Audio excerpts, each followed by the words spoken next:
Las normativas europeas del sector agrario son cada vez más estrictas, tanto en lo referente a las prácticas agrícolas como a los productos que se utilizan y residuos que se generan. Ello significa que la agricultura necesita ser cada vez más respetuosa con el medio ambiente. En la Universidad Pública de Navarra, conscientes de esa realidad, están llevando a cabo una serie de investigaciones con miras a conseguir ese objetivo. En el próximo reportaje os mostramos 4 de esas investigaciones. Si algo es casi imprescindible en agricultura, es la tierra. Decimos casi porque existen los cultivos hidropónicos, es decir, una técnica de cultivo en la que no es necesaria tierra alguna. Las plantas se alimentan mediante una solución de nutrientes. De todas formas, tampoco es habitual tener las plantas con las raíces introducidas en líquido, sino que se utiliza un sustrato para que las plantas tengan dónde fijarse y para orear las raíces. Los sustratos más utilizados hoy en día son la perlita y la lana de roca. Son sustratos inorgánicos con una serie de cualidades para el cultivo hidropónico, pero que presentan algunos problemas medioambientales, por lo que la Universidad Pública de Navarra está investigando con fibra de madera. Tradicionalmente los sustratos que se vienen utilizando y los mayoritarios serían la perlita, que sería este material que tenemos aquí, aspecto parecido al Porespam, y la lana de roca. Ambos son materiales que se utilizan como aislantes en la construcción.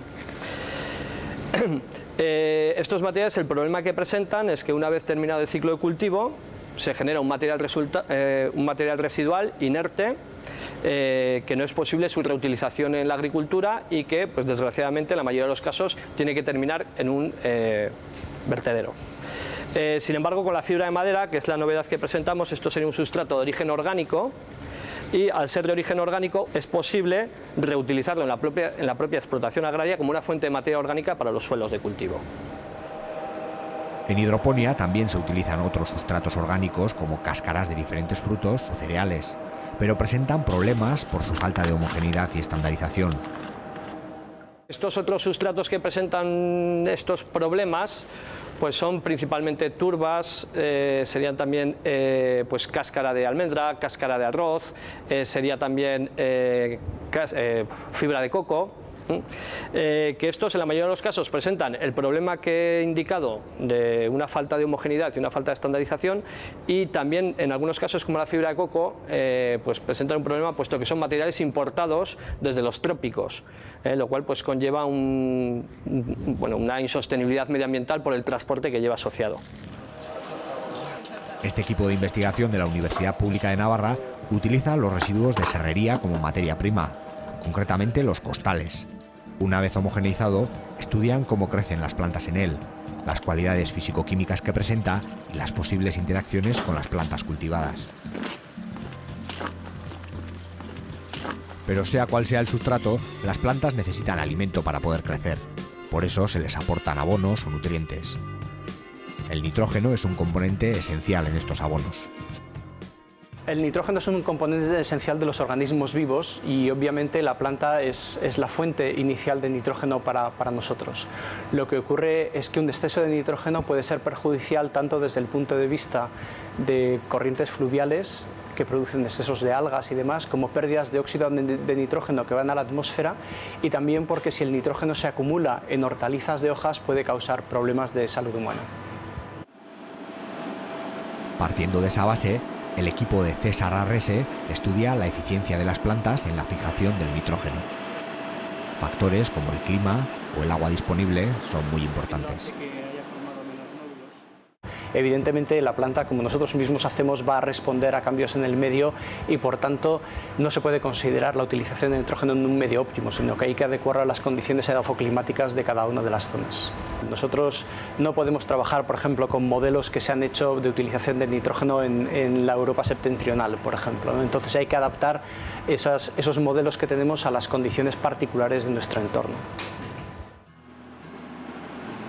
Cuanto más se pueda ajustar la cantidad de nutrientes que necesitan los cultivos, más se podrá ajustar la cantidad aportada por el agricultor y, en consecuencia, el impacto medioambiental será menor.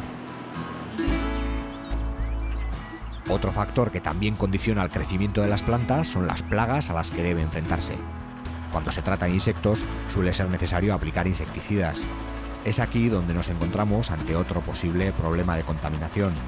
Por ello, los insecticidas son el foco de investigación del grupo de Primitivo Caballero, concretamente los bioinsecticidas. La principal diferencia entre un bioinsecticida o insecticida microbiano y un insecticida químico es que mientras que en el insecticida químico la materia activa es una molécula química, en el bioinsecticida o insecticida microbiano la materia activa es un microorganismo patógeno de insectos o un producto de ese microorganismo, por ejemplo una proteína producida por una bacteria. Utilizan, por tanto, las propias enfermedades de los insectos para hacerles frente. Para ello, crían los insectos en la propia universidad, pudiendo disponer de individuos en cualquier fase de crecimiento. Posteriormente, trasladan los insectos criados al cercano Instituto Agrobiotecnológico, para allí identificar microorganismos que causan enfermedades a los insectos y determinar si esos microorganismos son adecuados para crear bioinsecticidas. Siempre que sea posible, utilizan enfermedades propias del lugar de la plaga. Lo ideal es utilizar microorganismos autóctonos siempre y cuando existan y seleccionar aquellos que tienen una mayor potencia insecticida, pero no siempre ese es el caso. Entonces, habría o se puede introducir algún microorganismo que sea típico de otras zonas, pero en ese caso habría que evaluar previamente que no tiene un impacto ambiental que sea muy negativo sobre la región donde se quiere introducir. Por último, un cuarto factor a tener en cuenta en los cultivos es la diversidad genética del propio cultivo. Es evidente la pérdida de variedades locales que se ha producido en la agricultura y para tratar de frenar esa pérdida, la universidad ha creado un banco de germoplasma. Un banco de germoplasma no es otra cosa que un sitio donde se colecciona, mantiene y se caracterizan plantas vegetales de diferentes especies. Entonces, cuando son plantas hortícolas o herbáceas, los bancos de germoplasma suelen ser dependencias donde hay semillas guardadas. Pero cuando se trata de plantas frutales, entonces no se pueden guardar semillas porque las semillas no tienen nada que ver con el árbol. Y estamos viendo, pues comparándolos... Preservar las variedades que están a punto de perderse significa preservar la riqueza agrícola, ya que muchas variedades locales suelen estar adaptadas a crecer en determinadas condiciones o ser resistentes a enfermedades o potenciales plagas, por lo que precisan de menos tratamientos durante el cultivo. Durante las últimas décadas, el modelo económico vigente ha potenciado el alto rendimiento de los cultivos y, en consecuencia, se han plantado variedades muy parecidas en todo el mundo, lo que ha provocado una severa disminución de la diversidad genética. Si a eso añades carreteras, deforestaciones, urbanizaciones, pues todo lo que es singular o se toman precauciones o desaparece para siempre. Y en esos individuos particulares son a veces los que encierran pequeñas joyas en forma de genes que a lo mejor hoy no los estamos valorando, pero mañana pueden ser de una importancia definitiva. Este equipo de investigación está especializado en cultivos leñosos, en frutales. Cultivan cerezos, viñas, olivos y manzanos para el banco de germoplasma. Pero además de cultivarlos, investigan con ellos para identificar los aspectos que cada variedad puede aportar en la mejora de los cultivos.